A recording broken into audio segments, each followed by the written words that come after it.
Hey guys, how you doing? My name is Kapil. This is the Dark Horse Project, and I am the Dark Horse. For most of my life, I wasn't really a bookworm, and that was until about 2017 when I started my personal development journey as a Dark Horse. And I remember reading my very first book on personal development, and ever since then, I became much more curious about the world and I wanted to gain much more knowledge and insights from many different authors, backgrounds, and cultures. So my goal was to read at least one book every month from that point onwards. So here is my list of what I think are the top 10 books which have created the most impact on my life and changed my way of thinking. So let's get into it. So the first book is The Miracle Morning by Hal Elrod. And I mentioned this book a couple of times now in my videos. And this book really had set the tone for me and my journey in personal development. So in this book, Hal Elrod, he describes the habits to really get the most out of your morning, to really win the morning, the first few hours of the day, which includes SAVERS, SAVERS. And these things, they stand for silence, affirmations, visualization, exercise, reading, and also scribbling, or otherwise known as journaling. So that was the one book which really had got me hooked on just getting to know more about myself and understanding my own self awareness as well. So that's my first book, The Miracle Morning by Hal Elrod.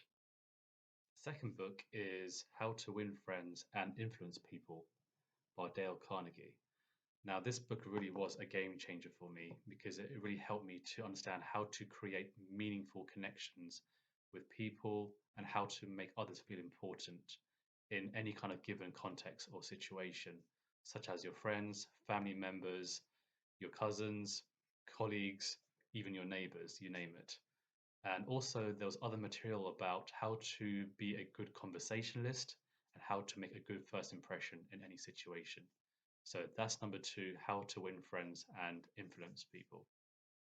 I remember a few years ago, I was in the gym running on the treadmill and I was listening to a series of different personal development videos on my phone. And out of nowhere, the next video was a tutorial and this man's voice came on and his voice really grabbed my attention because the way he was describing lots of different personal development techniques, the way he said it was such a simple and easy way to understand that even an 8-year-old could easily understand as well. So that really got my attention. And that leads me to my next book called The Keys of Success by Jim Rohn. And in this book, the way he describes his own philosophy about life and how to develop your own philosophy of life, and the way he described it was such a simple manner that I wanted to keep reading more and more. And so that's my third book there, The Keys to Success by Jim Rohn. So I mentioned Jim Rohn, and in one of his talks, he describes a book called How to Read a Book, and which I thought was a very thought-provoking title for a book, right? But in this book, he basically describes how this author, Mortimer J. Adler, describes how to apply different types of reading to different types of texts. So the book isn't really about how to read a book, but how to get the most out of any kind of reading that you do. So in this case, the author describes four different types of reading, and they are elementary, inspectional, analytical, and synoptical. And these four different types of reading are then applied to different types of texts. So, for example, to science, mathematics, history, and even philosophy. And in the book, and there's very different exercises about how you can actually apply those different types of readings to those different sources and it really tests your knowledge about what you're reading. Are you really getting the most out of it? What do you understand about it? And how to think critically about the reading that you're doing as well. So that's the book there, How to Read a Book by Mortimer J. Adler. In my previous book, I mentioned philosophy.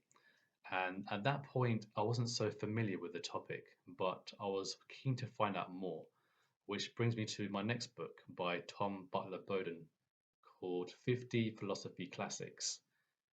And this was a really good intro for me about philosophy by reading small snippets of work by 50 different philosophers, which includes the likes of Aristotle, Confucius, Immanuel Kant, and also Plato. So that's number 5. Next book is called The Quick and Easy Way to Effective Speaking. So another book by Dale Carnegie. I mentioned in a previous video that I did some public speaking classes. So this book really helped me to understand how to communicate much more effectively with a variety of audiences. So the book really helped me to understand how to structure some speeches, how to develop my skills in impromptu speaking, and also how to write speeches in a way to either inform the audience or to get the audience to take some kind of meaningful action. So that's the 6th book there. So I'm a big fan of podcasts, and one of the podcasts I listen to the most often is by somebody called Ed Milet. And his show is called Max Out, and the first book he's wrote is called Max Out Your Life. And this book is no more than about 100 pages long, so very simple but yet very concise. And what Ed Milet does, he describes how to become an elite performer in your life in a very simple way.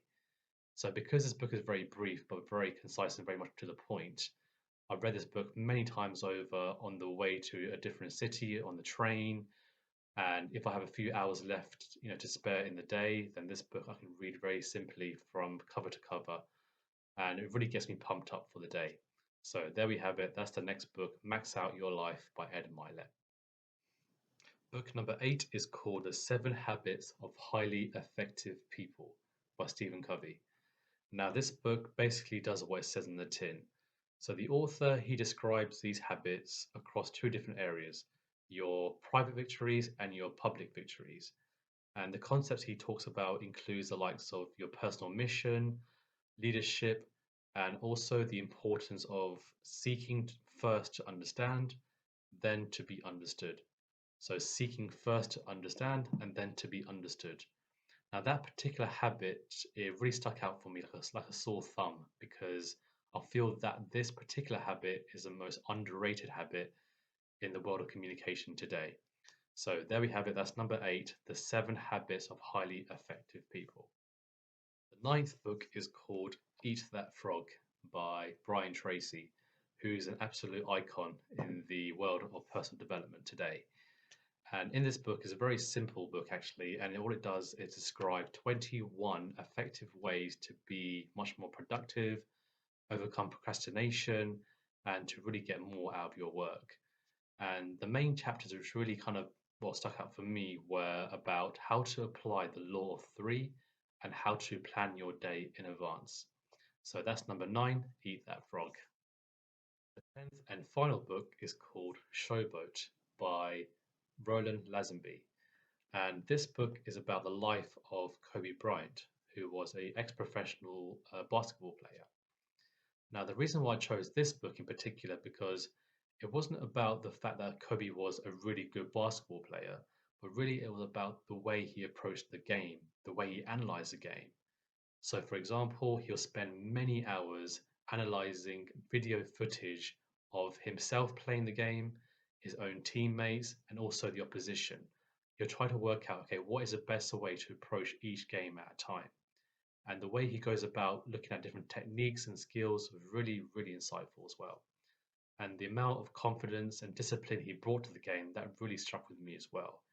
So those are the reasons why I chose this book in particular. So that's number 10, Showboat.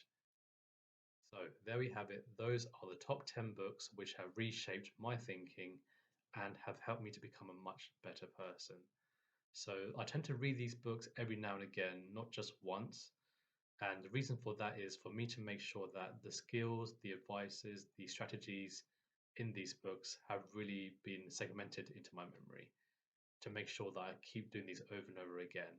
So again, reading these books once is never going to be enough. So hopefully you guys have taken something useful away from this video. I'd love to hear about the books that you guys have been reading to make you guys much better people as well. And I'll see you guys on the next video now. Again, I'm Kapil on the Dark Horse, and I'll see you soon. Take care now.